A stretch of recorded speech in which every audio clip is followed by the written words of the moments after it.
Why do my husband's friends look at me like they know something?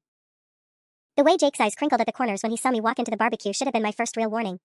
Not the friendly kind of crinkle you'd expect from your husband's best friend of 15 years, but something else entirely. Something that made my skin crawl. Hey there, Sarah, he called out, that same smirk playing at his lips that I'd been noticing more and more lately. Mark's just grabbing beers from the cooler. You know how he is about keeping everyone satisfied. The pause before satisfied lasted maybe half a second too long. Dave and Tyler, hunched over the grill with their backs to me, both snorted with laughter. When they turned around, their grins were too wide, too knowing. What's so funny? I asked, setting down the potato salad I'd spent 2 hours making that morning. Nothing, Dave waved his spatula dismissively. Just guy talk.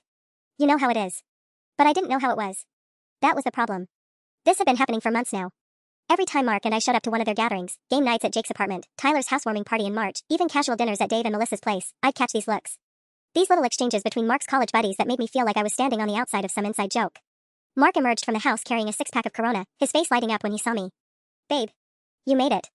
He kissed my cheek, his hand settling on my lower back in that possessive way that used to make me feel loved. Now it just felt performative, like he was putting on a show. Wouldn't miss it, I said, forcing a smile. Though I'm starting to think you guys have some secret club I'm not invited to. The silence that followed lasted exactly 3 seconds. I counted. Then Jake burst into laughter, too loud, too forced. Secret club? What are we, 12? But his eyes darted to Mark, and something passed between them. Something quick and guilty. Sarah thinks we're plotting against her, Mark said with a chuckle, but his voice had that tight edge it got when he was nervous. She's been paranoid lately. Paranoid. The word hit me like a slap. He'd been using it more and more recently whenever I questioned anything. When I asked why he'd been staying late at work 3 nights last week. When I wondered why he'd started taking his phone into the bathroom with him. When I mentioned that his friends seemed different around me. Paranoid. I'm not paranoid, I said evenly. I'm observant. Tyler flipped a burger with more force than necessary. Women and their intuition, right guys? More knowing looks. More smirks. I excused myself to use the bathroom, but really I needed a moment to breathe. Standing in Dave's guest bathroom, staring at my reflection in the mirror above the sink, I tried to identify exactly when this feeling had started. When had I begun to feel like a stranger in my own marriage? When had my husband's friends started looking at me like they knew my secrets better than I did? When I came back from the bathroom, they'd moved to the back deck. I could hear them through the sliding glass door, low voices, the occasional burst of laughter. But the moment I stepped outside, the conversation died. There she is, Jake said, raising his beer bottle in a mock toast. The woman of mystery. Mystery? I settled into the empty chair next to Mark, who immediately put his arm around me. Again, that performative gesture.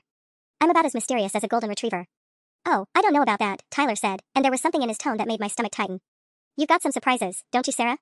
Mark's grip on my shoulder tightened almost imperceptibly. Ty, man, don't. Don't what? I turned to look at my husband, studying his face. His jaw was clenched, and a muscle twitched near his left eye. Don't what, Mark? It's nothing, babe. Tyler's just had too many beers already. But Tyler held up his bottle, still nearly full. First one of the day, actually. The silence stretched between us like a rubber band about to snap. Dave cleared his throat and suddenly became very interested in adjusting the grill temperature. Melissa, who'd been quiet all afternoon, excused herself to check on the side dishes. You know what, I said, standing abruptly. I think I left something in the car. Mark, can you help me? I'm sure it's fine, whatever it is. Now, Mark. He followed me to the driveway, his sneaker scraping against the concrete. The moment we were out of earshot, I spun around to face him. What the hell is going on? What do you mean? Don't. I held up my hand. Don't do that thing where you pretend you don't know what I'm talking about. Your friends are acting like they know something about me, about us, and every time I bring it up, you call me paranoid. So I'm asking you directly, what did you tell them? Mark ran his hand through his hair, his tell when he was lying. I'd learned to recognize it 3 months into our relationship, back when we were still in that honeymoon phase where each other's quirks seemed endearing instead of concerning. I haven't told them anything, Sarah. You're reading into things. Reading into things. I repeated the word slowly. Like when Jake made that comment about you keeping everyone satisfied? Or when Tyler asked about my surprises? What surprises, Mark? What could he possibly know about me that would be surprising? I don't know, maybe he was just making conversation. Bullshit. The word came out sharper than I intended, but I was past caring about volume control. You're lying to me. I can see it in your face, I can hear it in your voice, and I am so fucking tired of being made to feel crazy when I know something is wrong. Mark glanced back toward the house, then stepped closer to me. When he spoke, his voice was low and urgent. Look, sometimes guys talk, okay? Sometimes when we're drinking, or hanging out, conversation gets loose. But it doesn't mean anything. It's just how guys are. My blood turned to ice water in my veins. What kind of talk, Mark? It's not a big deal. What kind of talk? He was quiet for so long I could hear the neighbor's sprinkler system cycling through zones. When he finally spoke, he wouldn't meet my eyes. Just married guy stuff. You know. Normal complaints. Normal complaints. About me. To his friends. Normal complaints, I repeated, my voice barely above a whisper. What kind of normal complaints, Mark? He shifted his weight from foot to foot, still refusing to look at me. Sarah, can we not do this here? Dave's neighbors are probably. I don't give a shit about Dave's neighbors. My voice was getting louder, but I couldn't seem to control it. I give a shit about my husband telling his friends things about our marriage that make them smirk at me like I'm some kind of joke. You're not a joke. Then what am I? Because something is making Jake look at me like he knows what I look like naked, and Tyler act like he's in on some secret about my personal life, and you keep calling me paranoid instead of just being honest with me. Mark's face went pale. Actually pale, like all the blood had drained out of it in the span of 2 seconds. What did you just say? I said your friends are acting like. About Jake. His voice was sharp now, urgent. What did you say about Jake? The way he was looking at me, like I'd just solved a puzzle he'd been hoping I'd never figure out, made my stomach drop to somewhere around my ankles. I said he looks at me like he knows what I look like naked. The words felt thick in my mouth. Why? Mark, why would that? Oh God. Sarah, no, it's not what you think. What do I think, Mark? Because right now I'm thinking you told your best friend of 15 years something about my body that's making him look at me like he's seen me without clothes on. It wasn't like that. It wasn't like what? I was yelling now, definitely yelling, and I could see Mrs. Chen from next door peeking through her kitchen window. What wasn't it like? What exactly did you tell him? Mark looked back toward the house again, and I realized he wasn't worried about the neighbors. He was worried about his friends hearing this conversation. He was worried about them knowing that I'd figured it out. Sometimes when we're hanging out, having a few beers, the conversation gets personal. Guy talk, you know? About our wives, about marriage, about how things are at home. How things are at home. I felt like I was going to throw up. Be specific. Sarah. Be fucking specific, Mark, or I swear to God I will walk back in there and ask Jake directly what you told him about me. That got his attention. His eyes snapped to mine, wide with panic. You can't do that. Watch me. Okay. He held up both hands like I was pointing a gun at him. Look, sometimes I might mention if we've had a fight, or if things in the bedroom aren't, you know, if we're going through a rough patch physically. A rough patch physically. 3 months ago, I'd had a UTI that made sex painful for 2 weeks. I'd been embarrassed about it, self-conscious, worried that Mark was frustrated with me even though he kept saying it was fine, that he understood, that there was no pressure. The UTI, I said quietly. Mark's silence was answer enough. You told them about the UTI. It wasn't just about that. What else? My voice was deadly calm now, which somehow felt worse than the yelling. What else did you tell them about our bedroom, Mark? What else did you share about my body with your college buddies over beer and nachos? Sarah, you're blowing this out of proportion. What else? The muscle near his eye was twitching again, and his hand went to his hair. Sometimes I might mention that you've been self-conscious about your weight since your sister's wedding. The world tilted sideways. My sister's wedding was 4 months ago. I'd gained 15 pounds over the winter and felt horrible in my bridesmaid dress. I'd cried about it to Mark the night before the ceremony, told him I felt fat and ugly and didn't want to be in the pictures. He'd held me and told me I was beautiful. And then he'd told his friends I was insecure about my weight. What else? The question came out as barely a whisper, but it cut through the silence like a blade. Mark's face crumpled. Sarah, please, can we go home and talk about this privately? No. I stepped closer to him, close enough to see the sweat beading on his forehead despite the October chill. We're talking about it now. What else did you tell them about me? About my body? About our marriage? It's not, look, all married guys do this. Dave talks about Melissa, Tyler complains about his ex-wife all the time. I don't give a damn what Dave and Tyler do. My voice was rising again. I care what my husband does. What other private, humiliating details about my life have you shared with your drinking buddies? Mark glanced toward the house again, and I could see Jake's silhouette through the sliding glass door. He was watching us, probably enjoying the show. Sometimes I might have mentioned that you don't like oral sex.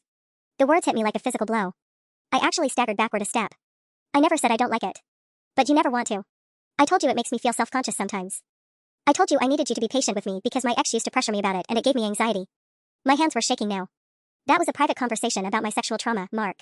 That wasn't guy talk material. I know, but they were talking about their sex lives and You just what? Decided to throw me under the bus so you could fit in? Decided to share my personal struggles so you could have something to contribute to the conversation? It wasn't like that. Then what was it like? I was crying now, hot tears of rage and humiliation streaming down my face. Because from where I'm standing, it sounds like you've been using my body and my insecurities as entertainment for your friends for God knows how long. Mark reached for me, but I jerked away from his touch. Don't touch me right now. Sarah, I'm sorry. I know I fucked up, but it's not as bad as you're making it sound. Not as bad? I laughed, but there was no humor in it. Mark, every time I've been around your friends for the past 6 months, they've been looking at me like they know intimate details about my body. Because they do. You gave them a front row seat to our bedroom problems. They're my oldest friends. I don't care if they're your blood brothers. Those were private moments between us. When I told you I was insecure about my weight, I wasn't giving you permission to discuss it with Jake over beer pong. When I explained my anxiety about oral sex, I wasn't providing you with material for your next guy's night. Mark was crying too now, which somehow made me even angrier. I never meant to hurt you. I swear, I never thought about how it would make you feel. That's the problem, Mark. You never thought about how it would make me feel. You thought about how it would make you feel to share these stories. You thought about bonding with your buddies. You thought about being one of the guys. I wiped my eyes with the back of my hand. You never once thought about me sitting in Dave's backyard feeling like everyone knows my secrets. What can I do? Tell me how to fix this. I stared at my husband, this man I'd shared 3 years of my life with, who I'd trusted with my deepest vulnerabilities, and realized I didn't recognize him at all. I don't know if you can. The silence stretched between us until I could hear the distant sound of laughter from the backyard. His friends, probably wondering what was taking us so long. Probably making jokes about it. How long? I asked finally. How long have you been doing this? Mark's shoulders sagged. Sarah. How long? Since maybe 6 months after we got married. 2.5 years. 2.5 years of my husband turning our most private moments into entertainment for his friends. I felt like I was going to be sick. What else? The question came out automatically, like my mouth was disconnected from my brain. You said the UTI, my weight, the oral sex thing. What else? I think that's enough for now. No. I stepped closer to him, close enough to see the guilt written all over his face. You don't get to decide that. You don't get to control the flow of information anymore. What else did you tell them about me? Mark looked toward the house, then back at me. When he spoke, his voice was barely audible. Sometimes I might have mentioned that you cry during movies. That you still sleep with that stuffed elephant from college. That you get anxious about flying. Each revelation felt like another small betrayal. These weren't just intimate details about our sex life, these were the little vulnerable things that made me who I was. The things I'd shared with him because I loved him, because I trusted him. The elephant's name is Peanut, I said quietly. I told you about him on our second date. I told you I was embarrassed about still having him but that he helped with my anxiety. I remember. And you turned that into a punchline. It wasn't like that. What was it like, then? Paint me a picture, Mark. You're all sitting around Jake's living room, drinking beer, and what, you just casually mentioned that your wife sleeps with a stuffed animal. How does that come up in conversation? Mark's face flushed red. Tyler was talking about weird things his ex-wife used to do, and Jake mentioned something about Stephanie's night routine, and I just. I don't know, I wanted to contribute. You wanted to contribute. I repeated the word slowly. So you contributed my childhood comfort object. When you put it like that, it sounds terrible. It is terrible, Mark. It's a violation of trust. I trailed off as something occurred to me. Wait. You said Tyler was talking about his ex-wife, and Jake was talking about Stephanie. But Jake's been with Stephanie for 8 years. And Tyler's been divorced for 2 years. Mark's face went pale again. How recent are these conversations, Mark? Sarah, I don't think we need to go into. How recent? My voice was getting louder again. Are you still doing this? Are you still sharing details about our marriage with them? The way he wouldn't meet my eyes told me everything I needed to know. Oh my God. You're still doing it. I felt like the ground was shifting under my feet. That's why they've been looking at me weird lately. That's why Jake made that comment about keeping everyone satisfied. You've been giving them recent updates about our sex life. It's not updates. Then what is it? Mark ran both hands through his hair now, completely destroying any pretense of calm. Look, last month when you were going through that stressful period at work and you weren't really in the mood for anything physical, I might have mentioned to the guys that things were a little dry at home. Last month. When my boss had been threatening layoffs and I'd been working 12-hour days trying to prove myself indispensable. When I'd been too exhausted and anxious for sex but had tried to explain to Mark that it wasn't about him, it was just temporary stress. And he turned my work anxiety into locker room talk about our dry spell. What else? I whispered. Sarah. What else have you told them recently? Mark closed his eyes. Maybe that you've been having trouble sleeping. That you've been talking about wanting to see a therapist. The betrayals just kept coming, each one worse than the last. My insomnia had started 3 months ago, stress from work, but also a growing sense that something was wrong in my marriage. Something I couldn't put my finger on. And my interest in therapy wasn't just about the sleeping problems. It was about feeling disconnected from Mark, feeling like we weren't communicating properly. Now I knew why I'd been feeling disconnected. While I'd been lying awake at night wondering what was wrong with us, he'd been sharing my struggles with his friends like I was a character in some ongoing soap opera they were all following. I want to go home, I said quietly. Okay. Yeah, let's go home, Anne. No. I looked back toward the house where his friends were waiting. I want to go home. You can stay here and tell them how this conversation went. I'm sure they'll find it very entertaining. The drive home was a blur of red lights and stop signs that I barely registered. My hands gripped the steering wheel so tight my knuckles went white, and I kept replaying Mark's words in my head like some kind of sick mantra. Asterisk 2.5 years. Since 6 months after we got married, asterisk. Our first anniversary had been perfect. We'd gone to that little bed and breakfast in Napa, and I'd felt so connected to him, so grateful to have found someone I could be completely myself with. Someone who loved all my weird quirks and insecurities. Except he hadn't just loved them. He'd cataloged them for future entertainment. I pulled into our driveway and sat in the car for a moment, staring at our house. The house we'd bought together last spring, with the blue shutters I'd insisted on and the rose bushes Mark had planted along the front walkway. It looked exactly the same as it had this morning when I'd left for Dave's barbecue, but somehow it felt like a completely different place now. Like I was looking at a stage set instead of my home. My phone buzzed. A text from Mark, asterisk, please don't leave like this. We need to talk when I get home, asterisk. I turned my phone face down and went inside. The silence in our house felt different now too. Usually when Mark wasn't home, the quiet felt peaceful, cozy. Now it felt hollow, like the walls themselves were keeping secrets from me. I walked through our living room, looking at the photos scattered across the mantel, our wedding day, last Christmas with both our families, the trip to Costa Rica where we'd gotten food poisoning but laughed about it afterward. In every single photo, I was smiling like someone who trusted completely. Someone who believed her husband when he said her secrets were safe with him. I made it to our bedroom before the full weight of it hit me. This was where I'd cried about my bridesmaid dress. Right here on the edge of our bed, while Mark sat behind me rubbing my shoulders and telling me I was beautiful. This was where I'd finally opened up about my anxiety around oral sex, explaining how my ex-boyfriend used to make me feel like I was broken if I wasn't enthusiastic about it. This was where I'd confessed that I still slept with Peanut when Mark was out of town because it helped with my anxiety. And this was where he'd filed away every single one of those vulnerable moments to share later with Jake and Tyler and Dave. I sat on the bed and pulled Peanut out from where I kept him tucked behind my pillow during the day. I'd been embarrassed to tell Mark about him initially, worried a grown woman sleeping with a stuffed elephant would seem pathetic.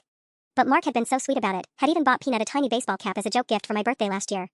Now I knew that sweetness had been performance. Behind my back, peanut was a punchline. My phone buzzed again. Another text from Mark, asterisk I know you're angry but please don't make any big decisions tonight. I love you, asterisk. I stared at the words until they stopped making sense. Love. What did Mark think love meant? Because the way I understood it, love meant protecting someone's vulnerabilities, not monetizing them for social currency. I grabbed my laptop from the nightstand and opened it on the bed beside me. I wasn't sure what I was looking for exactly, but I found myself scrolling through Mark's social media accounts. His Facebook, his Instagram, even his LinkedIn. Looking for what? I didn't know. Evidence? Proof? Some sign that I'd missed something obvious? His Instagram was mostly photos of us together, food from restaurants we'd tried, his softball league games. Normal husband stuff. But as I scrolled through the comments on his posts, I started noticing things I'd overlooked before. On a photo he posted 3 weeks ago of the dinner I'd made for his birthday, Jake had commented, "Sarah's cooking is definitely keeping you well fed, buddy winking face." I'd seen that comment when he'd first posted it and thought it was nice. Now I wondered if it was a reference to something Mark had told them about my cooking, or my eating habits, or my weight gain. On a photo from 2 months ago of us at Tyler's housewarming party, Dave had written, "Sarah looks like she's having a great time. Hope she's feeling better, thumbs up." Feeling better from what? I'd been fine that day. But 2 months ago was right around when I'd had that UTI. Had Mark told them I was sick? Had he shared details about why I was feeling better? I kept scrolling, and the comments started looking different. Not friendly and casual, but loaded with meaning I'd been too trusting to see. Asterisk, give Sarah our best. Asterisk. Hope you two are getting some rest, grinning face with smiling eyes. Asterisk, Sarah's a lucky lady. Asterisk. Asterisk, tell Sarah we said hi, we're thinking about her. Asterisk. Every single comment felt like it carried subtext now. Like his friends were speaking in code, referencing conversations I wasn't privy to. Conversations about me. I closed the laptop and lay back against our pillows, staring at the ceiling. Above our bed was a framed photo from our honeymoon, both of us grinning on a beach in Hawaii, tan and happy and completely in love. I'd looked at that photo every night before going to sleep for 2 years, and it had always made me smile. Now all I could think about was what Mark had told his friends about our honeymoon.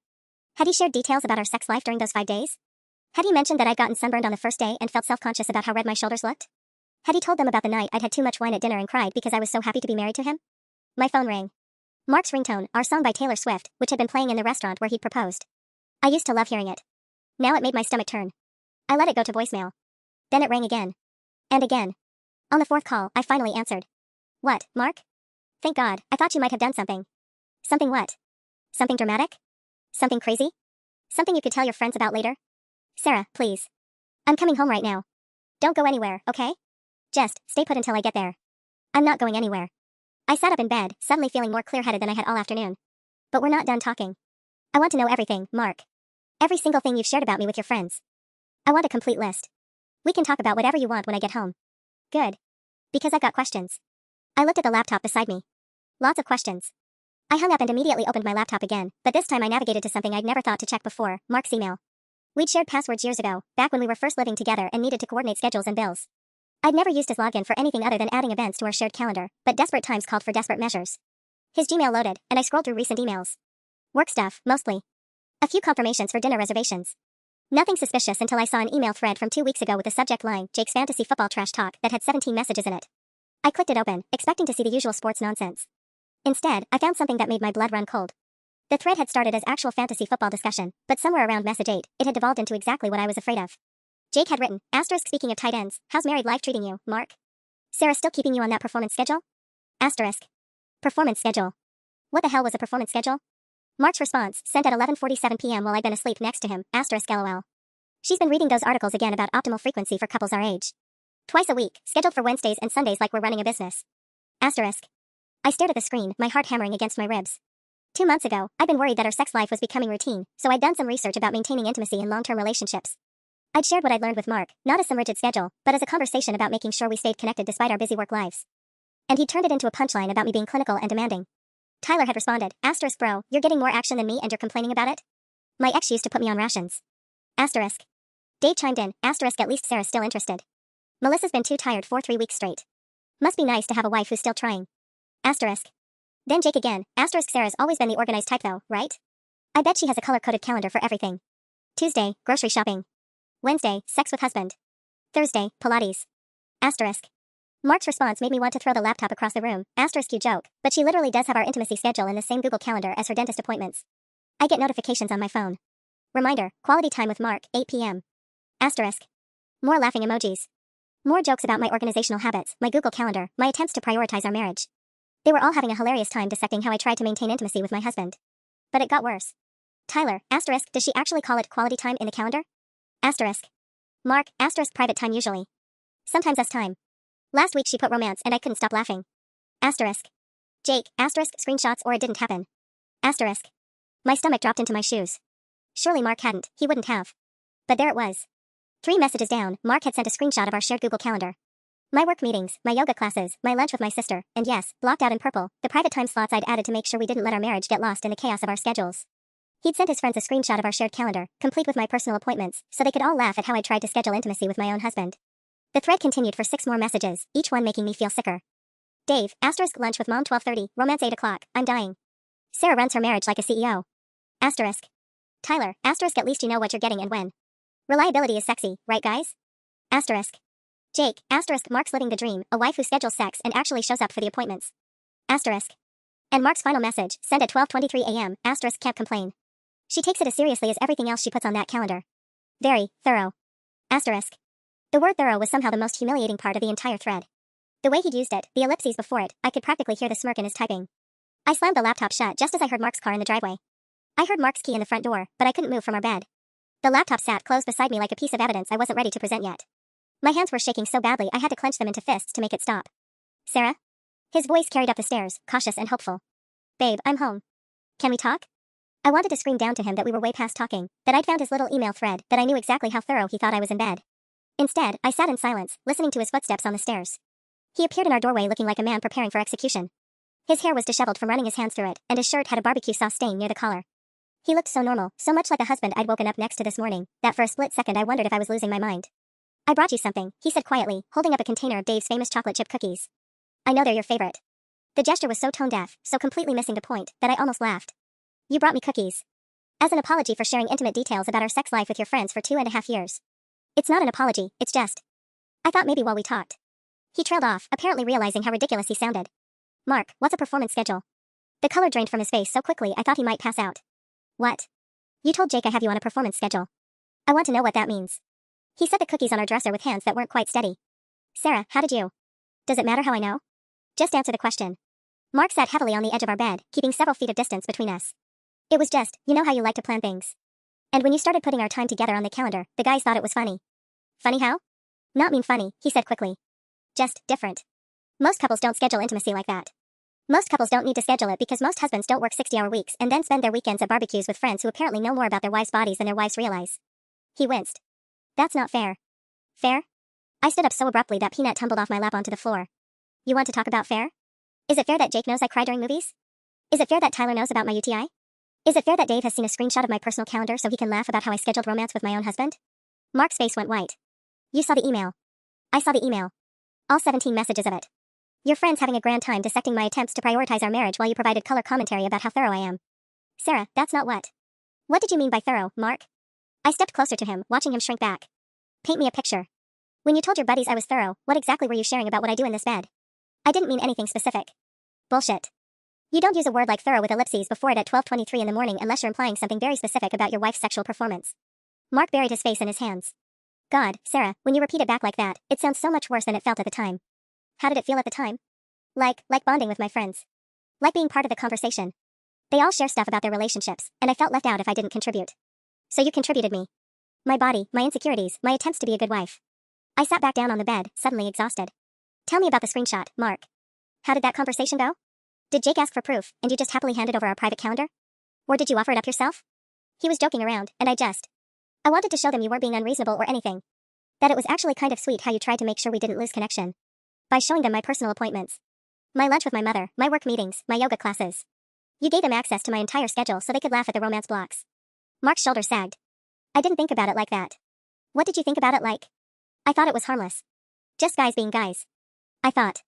He looked up at me with eyes that were red around the edges. I thought it didn't matter because they're my friends and they love us both. They love us both. I repeated the words slowly. Mark, Jake looks at me like he's mentally undressing me. Tyler makes comments about my surprises. Dave asks how I'm feeling with air quotes. That's not love. That's them seeing me as entertainment. They don't mean it that way. How would you know what they mean? You're too busy providing them with material to notice how it makes me feel to be around them.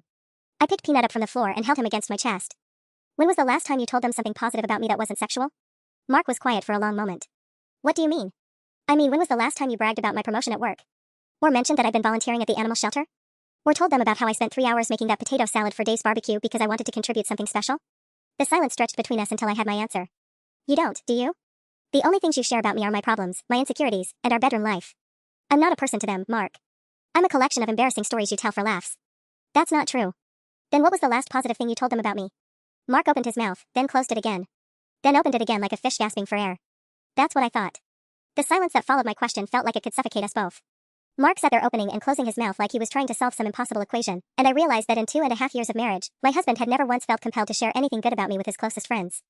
I'm sure I have, he finally said, his voice weak and uncertain. I mean, I must have mentioned your promotion to senior analyst back in March. Did you? Another pause. Another defeated slump of his shoulders. I don't remember specifically. But you remember telling them I don't like giving blowjobs. You remember sharing that I sleep with a stuffed elephant. You remember every single detail about my UTI and my weight gain and my work stress. I clutched Peanut tighter against my chest. Those memories are crystal clear. Mark's phone buzzed on the nightstand. He glanced at it, and I saw his face change, a flash of something that looked almost like relief. Who is it?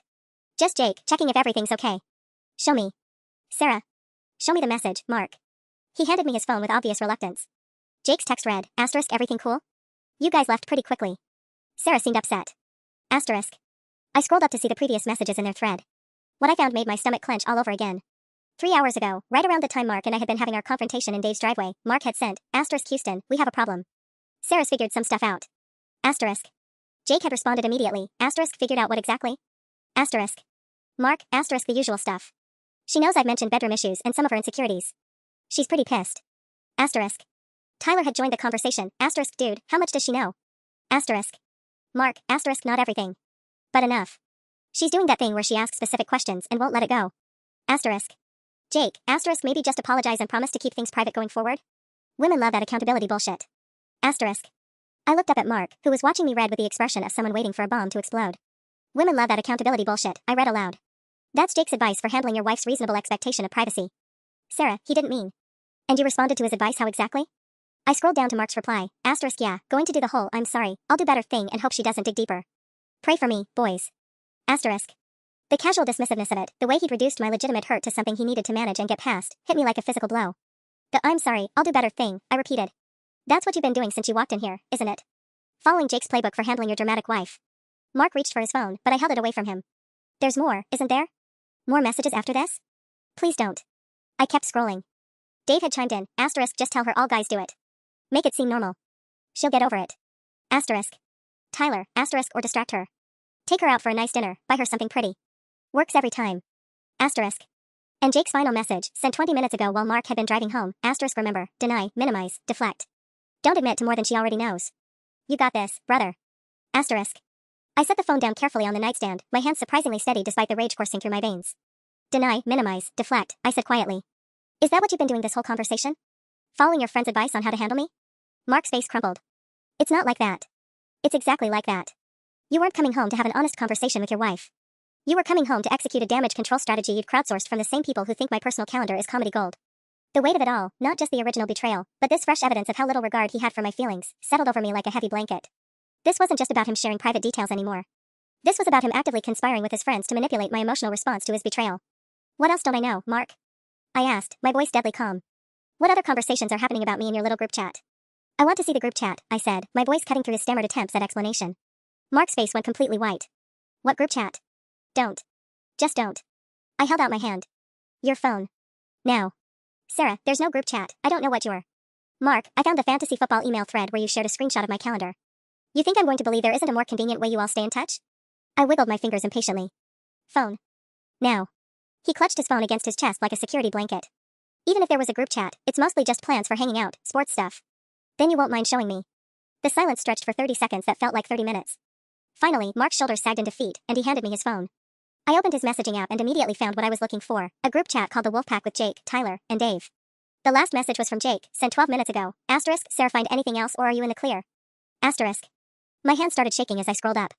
The conversation history went back months, maybe years. I clicked on the search function and typed my own name. 47 results. 47 separate instances of my name being mentioned in their group chat. I clicked on the most recent one, from last Tuesday, * Mark, Sarah's been having those nightmares again. Barely slept at all last night. *. The nightmares. I'd been having stress dreams about work, waking up in cold sweats around 3 a.m. I told Mark about them because I was worried something was seriously wrong with my mental health. I'd made him promise not to tell anyone because I was embarrassed about being a 29-year-old woman afraid of her own dreams. Tyler had responded, * maybe she needs some of that special tea my mom used to make. Or some late night exercise to wear her out smirking face asterisk. Jake, asterisk Sarah strikes me as the type who'd benefit from meditation. Very type A energy. Asterisk. Dave, asterisk Melissa goes through phases like that. Usually means she needs a vacation or a good cry. Asterisk. I scrolled up further, my heart hammering against my ribs. 3 weeks ago, asterisk Mark, Sarah's sister is pregnant. Sarah's been weird about it all day, keeps making comments about our timeline. Asterisk. My sister Emma had announced her pregnancy at Sunday brunch. I'd been happy for her, but also feeling strange about how everyone immediately started asking when Mark and I were going to start trying. I confided in Mark later that I felt pressured and wasn't sure I was ready for kids yet, but that maybe we should start talking about it seriously. Jake's response, asterisk baby fever is real, dude. Emma's news probably flipped some biological switch. Asterisk. Tyler, asterisk Sarah would be a good mom though. Very organized, very responsible. Asterisk. Dave, asterisk just don't let her put baby making on that famous calendar of hers. Asterisk. Mark, asterisk too late. She already asked me how I felt about getting more serious about our family planning. I think I'm about to get scheduled for conception duties. Asterisk. More laughing emojis. More jokes about my organizational habits, but now applied to something as intimate and personal as my feelings about starting a family.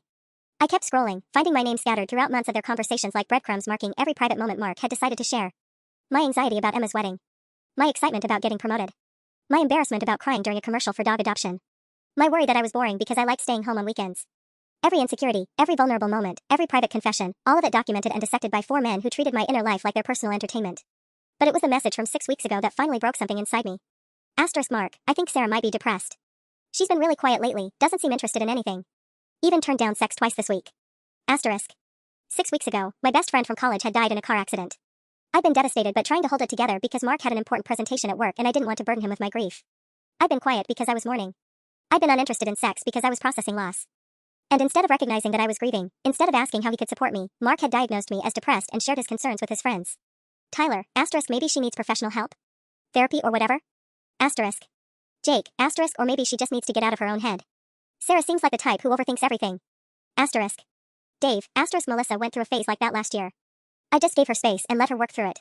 Asterisk. Mark, asterisk yeah, I'm trying to be patient. She'll snap out of it eventually. Asterisk. Snap out of it. Like my grief over losing someone I loved was a bad mood I'd eventually shake off. Sarah, please put the phone down. Mark's voice sounded far away, like he was speaking to me from the other end of a tunnel. I looked up at him, this man I'd married, who'd held me at my friend's funeral while I sobbed against his chest. Who'd told me he understood that I needed time to process my loss. Who'd seemed so supportive and patient while I worked through my grief. The same man who'd been discussing my mental health with his drinking buddies like I was a problem to be solved instead of a person who was hurting. You told them I might be depressed, I said quietly. When Jenny died, and I was trying to cope with losing one of my oldest friends, you told them you thought I was depressed. Mark's face crumpled. I was worried about you. I didn't know how to help. So you asked Jake for advice instead of asking me what I needed. I thought maybe they'd have some perspective. I needed my husband. The words came out as barely a whisper, but they cut through his excuses like a knife. I needed you to hold space for my grief without turning it into a diagnosis. I needed you to let me be sad without making it about our sex life. I needed you to see that I was mourning, not malfunctioning. The group chat was still open in my hands, 47 instances of my name glowing up at me like tiny accusations. 47 times Mark had chosen his friend's entertainment over my privacy. 47 betrayals I'd never even known about. What else? I asked, my voice steady now with a calm that felt dangerous.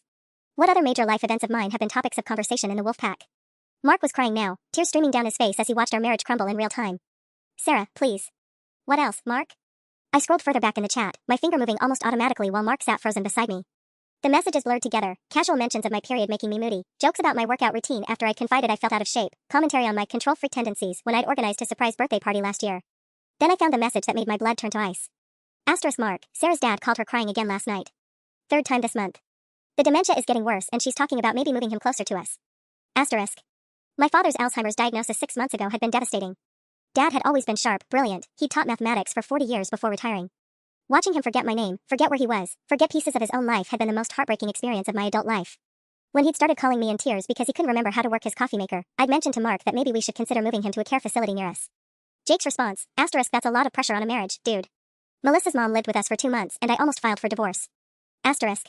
Tyler, asterisk Sarah seems like the type who'd take on too much responsibility. Probably feels guilty about not living closer. Asterisk. Dave, asterisk whatever you decide, don't let her guilt you into anything you're not ready for. It's your house too. Asterisk. And Mark's reply, sent at 11:43 p.m. while I'd been lying next to him researching memory care facilities. Asterisk yeah, she's already looking at places online. I love her dad but I'm not sure I'm ready to become a caregiver. Sarah gets so intense about family stuff. Asterisk. I stared at the screen until the words became meaningless shapes. 6 months ago, when I'd been terrified about losing my father to a disease that was stealing him piece by piece, Mark had been complaining to his friends about my intensity and strategizing how to avoid taking responsibility for my dad's care. Sarah, please stop reading. Mark's voice was thick with tears, but I couldn't bring myself to look at him. You called me intense, I said, my voice flat and emotionless. When I was trying to figure out how to help my father, who raised me alone after Mom died, who's losing his mind to Alzheimer's, you told your friends I was being too intense about family stuff. I was scared too, Mark whispered. I didn't know how to handle it. So instead of talking to me about your fears, instead of being honest about your concerns, you went behind my back to get advice on how to avoid helping my dying father. He's not dying. He's disappearing, Mark. Every day, a little more of who he was just gone. And while I was lying awake at night crying about it, you were texting your buddies about how inconvenient my grief was for you. I scrolled up further, driven by some masochistic need to know the full extent of his betrayal. 3 months ago, Sarah's been obsessing over wedding planning for her cousin. Keeps showing me centerpiece ideas like I care about flowers. 5 months ago, Sarah wants to adopt a dog. I said yes, but honestly our place is barely big enough for us. 8 months ago, Sarah's book club friends are all getting divorced. She's been asking weird questions about our relationship lately. Think she's overthinking things as usual. Every dream I'd shared, every concern I'd voiced, every moment of vulnerability, all of it filtered through Mark's lens and served up for his friends' consumption and commentary. I wasn't a wife to him. I was content. My hands had stopped shaking. In fact, I felt strangely calm now, like I'd moved beyond anger into something cleaner and more focused. I want you to leave, I said quietly, still staring at his phone. Sarah, we can work through this. I want you to pack a bag and stay somewhere else tonight. Tomorrow we're going to have a very different conversation. Please don't make any permanent decisions when you're this upset. I finally looked at him, this stranger wearing my husband's face. I'm not upset anymore, Mark. I'm done. The sound of Mark's footsteps moving around our bedroom felt like nails on a chalkboard. He was packing slowly, deliberately, grabbing his phone charger, some clothes, his work laptop, like he thought if he took long enough, I might change my mind. Where am I supposed to go? He asked for the third time, standing in our doorway with his overnight bag slung over his shoulder. Jake's place, I said without looking up from his phone, which I was still holding. I'm sure he'll have lots of great advice about managing your hysterical wife. Mark winced. Sarah, I know you hate me right now, but I don't hate you. I finally met his eyes. I don't know what I feel about you anymore. You're like a stranger to me. After he left, the house felt different. Not peaceful like it usually did when I had the place to myself, but hollow. Like something fundamental had been carved out of it. I sat on our bed with Mark's phone in my lap, staring at the group chat that was still open on the screen. My finger hovered over the keyboard. The wolf pack was probably expecting an update from Mark by now. They were probably wondering if their damage control strategy had worked, if he'd successfully minimized and deflected his way out of trouble. I started typing. Hi guys. This is Sarah, not Mark. I have his phone and I've read everything. I hit send before I could second guess myself. The response was immediate. Jake started typing, stopped, started again. Tyler's read receipt appeared instantly. Dave came online. Finally, Jake sent, Sarah, this isn't really appropriate. That's a private conversation between friends. I almost laughed out loud.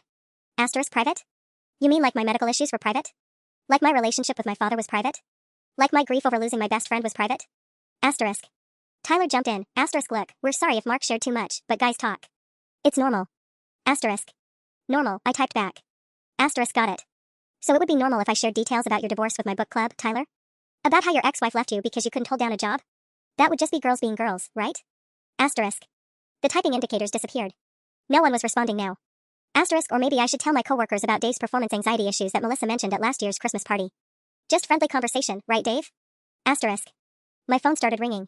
Mark's number, but probably Jake calling from his own phone. I declined the call and kept typing. Here's what's going to happen. You're going to delete this entire group chat. You're going to delete every email thread where you discussed my private life. And you're never going to speak about me, my body, my marriage, or my personal struggles again. Because I screenshot everything before I started typing this, and I have a very organized filing system. Jake tried calling again. I declined again and added, go, and Mark won't be coming to your birthday party next weekend, Jake. He'll be meeting with a divorce attorney instead. Thought you should know since you'll need to adjust the head count. I deleted the entire conversation thread, then blocked all 3 of their numbers from Mark's phone. Then I opened my laptop and started researching divorce lawyers in our area. By the time I fell asleep at 2 a.m., I had consultations scheduled with 3 different attorneys for next week. The next morning, I woke up to 17 missed calls and 43 text messages. Not from Mark, I turned off my phone after sending that message to his friends, but from numbers I didn't recognize. When I finally powered it back on, the notifications flooded in like a dam had burst. Unknown number, this is Jake. We need to talk. Another unknown number, Sarah, this is Tyler. You can't just threaten people like that. A third, it's Dave. Look, maybe we all got carried away, but what you did last night was way out of line. I was still scrolling through the messages when my doorbell rang at 8:47 a.m. Through the peephole, I could see Melissa, Dave's wife, standing on my front porch with 2 coffee cups and what looked like pastries from the bakery downtown. Sarah? I know you're in there. Your car's in the driveway. I opened the door cautiously. Melissa looked nervous, shifting her weight from foot to foot like she wasn't sure this was a good idea. I brought coffee, she said, holding up the cups like a peace offering. And those lemon scones you liked from Dave's birthday party.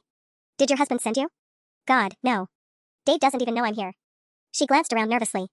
Can I come in? Please? I think we need to talk. I stepped aside and let her in, more out of curiosity than friendliness. Melissa and I had always been cordial, the kind of relationship where you make small talk at parties and remember each other's birthdays on Facebook, but we'd never been close enough for surprise morning visits. She set the coffee and pastries on my kitchen counter and turned to face me with an expression I couldn't quite read. I need to tell you something, she said quietly. About the group chat. About what the guys have been saying. My stomach clenched. You knew about it? Not everything.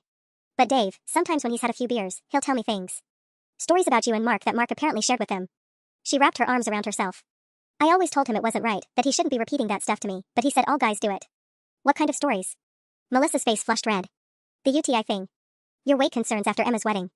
Some bedroom stuff that made me really uncomfortable to hear. I leaned against my counter, feeling like the ground was shifting under my feet again. So you've known for months that Mark was violating my privacy, and you never said anything to me? I wanted to, she said quickly. So many times I almost pulled you aside at parties to warn you. But Dave said it would cause drama between all of us, and honestly. She paused, looking ashamed. I was afraid you'd think I was stirring up trouble. Instead you let me walk around for months feeling paranoid and crazy while everyone knew my business except me. I'm sorry. I know that's not enough, but I'm really, genuinely sorry. Melissa sat down heavily at my kitchen table. But that's not why I'm here. I'm here because last night, after you sent that message, the guys had an emergency phone call. Emergency phone call? Dave was freaking out. Apparently there are things in that group chat that go way beyond just Mark sharing stuff about you. She looked up at me with eyes that were wide and worried. Sarah, I think they're planning to lie about what's in those messages. Jake's already talking about how they can claim you're having some kind of breakdown, that you're making things up. The coffee cup slipped from my hand and shattered on my kitchen floor, sending hot liquid and ceramic shards across the tile. They're going to say I'm lying about my own husband's messages? Jake's already started. He called Dave at 11 last night talking about damage control and how they need to protect Mark from Sarah's hysteria. Melissa knelt down to help me clean up the broken cup. He's telling people you hacked Mark's accounts and are taking things out of context. I stared at her, my hands full of coffee-soaked ceramic pieces, as the full scope of what I was dealing with finally hit me. They weren't just going to let this go. They were going to fight back. The screenshots I'd taken the night before suddenly felt like the most important documents of my life. I abandoned the broken coffee cup and ran upstairs to grab my laptop, my heart hammering against my ribs. Melissa, I need you to witness something, I called down to her, pulling up the folder where I'd saved everything. I need someone else to see these messages before they disappear. She appeared in my bedroom doorway, still holding coffee-stained paper towels. What do you mean, disappear? Look at this. I turned my laptop screen toward her, showing the screenshots I'd taken of the fantasy football email thread. This is from Mark's Gmail. The conversation where he shared my calendar. Melissa leaned closer, reading the messages. Her face grew paler with each line. Oh my god, Sarah. The screenshot of your actual calendar, that's so invasive. Now look at this. I opened the folder containing the group chat screenshots. 47 mentions of my name over 6 months. My father's Alzheimer's, my friend's death, my work stress, my body, our sex life, everything. She scrolled through the images, her hand covering her mouth. Jesus Christ. They really documented everything, didn't they? My phone rang. Mark's number. Don't answer it, Melissa said quickly. Dave told me Mark's driving over here right now. Jake convinced him that if he can just get his phone back and delete everything, they can claim you fabricated the whole thing. They think I'm going to just hand over the evidence? Jake's apparently telling everyone you're having some kind of mental breakdown. That you've been unstable since your friend died and now you're lashing out at Mark because you can't handle your grief properly. The casual cruelty of it, turning my mourning for Jenny into ammunition against my credibility, made me see red. He's using my grief to discredit me. It gets worse. Melissa sat down on my bed, looking sick. Dave let it slip that they're worried about other stuff too. Apparently the group chat doesn't just have your personal information in it. What else? Jake's been bragging about his affair with his coworker.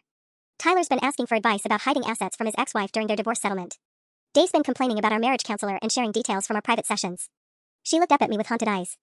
We're not the only wives whose privacy they've been violating, Sarah. This group chat is like a vault of secrets they're all keeping from their partners. The doorbell rang downstairs, followed immediately by aggressive knocking. Sarah. Mark's voice carried through the front door. I know you're in there. We need to talk about last night. More knocking, louder this time.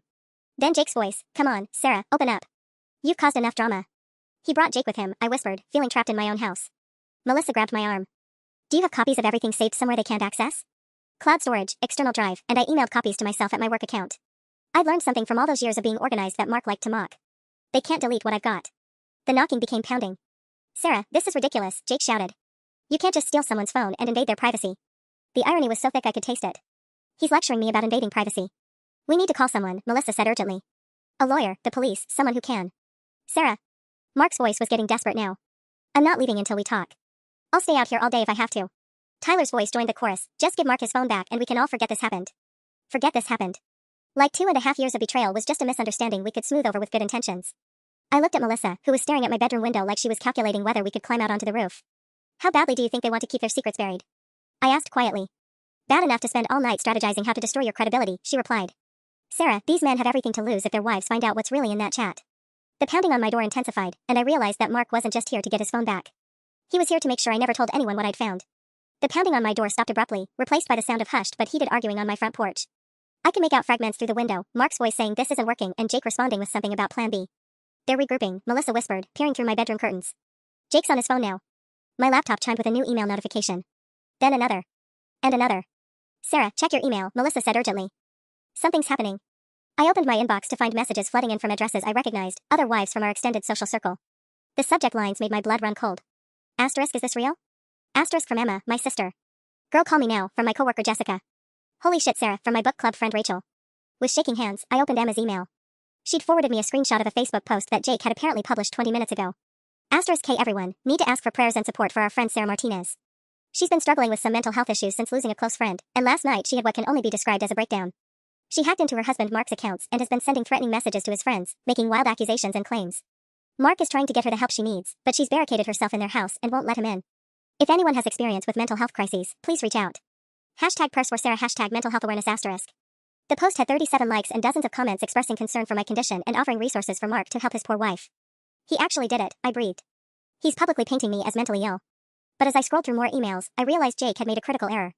Because while he was busy crafting his narrative about my supposed breakdown, other people were doing exactly what I'd hoped they would do. My book club friend Rachel had forwarded Jake's post to her husband, who worked with Tyler at the accounting firm. Emma had shown the post to her fiancé, who'd immediately called his buddy Dave to ask what was really going on. My coworker Jessica had recognized Mark's name and remembered me mentioning problems with his friends. And all of these conversations had led to the same place, people asking direct questions about what had really happened. Tyler's ex-wife Candace had commented on Jake's post, asterisk interesting. Tyler told me last month that Mark's wife found out he'd been sharing private details about their marriage with his friends. Guess we know who was telling the truth. Asterisk. Dave's sister-in-law had replied, asterisk my husband mentioned something about Mark discussing his wife's personal medical issues at poker night. Maybe the wild accusations aren't so wild? Asterisk. But it was the email from Stephanie, Jake's girlfriend of 8 years, that changed everything. Asterisk Sarah, I saw Jake's post and something felt wrong about it. I've been suspicious about his behavior lately, so I looked through his phone this morning. I found the group chat. I found everything. I'm sending screenshots to every wife and girlfriend mentioned in their conversations. Jake doesn't know yet, but he's about to. We need to talk. All of us. Today. Stephanie asterisk. My phone started ringing. Melissa's number. Are you seeing this? She asked breathlessly. Stephanie found their group chat backup. She's sending everything to everyone. Through my bedroom window, I could see Mark and Jake's argument on my front porch had intensified. Tyler was pacing back and forth, his phone pressed to his ear. Their damage control strategy was imploding in real time. Sarah, Melissa continued, there's something else. I just got off the phone with Tyler's ex-wife. Apparently she's been waiting 2 years for proof that he was hiding assets during their divorce. Those screenshots Stephanie sent? They include messages about his secret bank accounts. The doorbell rang again, but this time it was a single, polite chime. Sarah? It's Stephanie. And I brought company. I looked out the window to see not just Stephanie, but 4 other women I recognized, wives and girlfriends from our social circle, all holding printed pages that I knew contained screenshots of their partners' betrayals. Mark, Jake, and Tyler were standing frozen on my walkway, watching their secrets walk up my front steps in the hands of the women they'd been deceiving. I think, I said to Melissa, closing my laptop with a satisfied snap, it's time to open the door.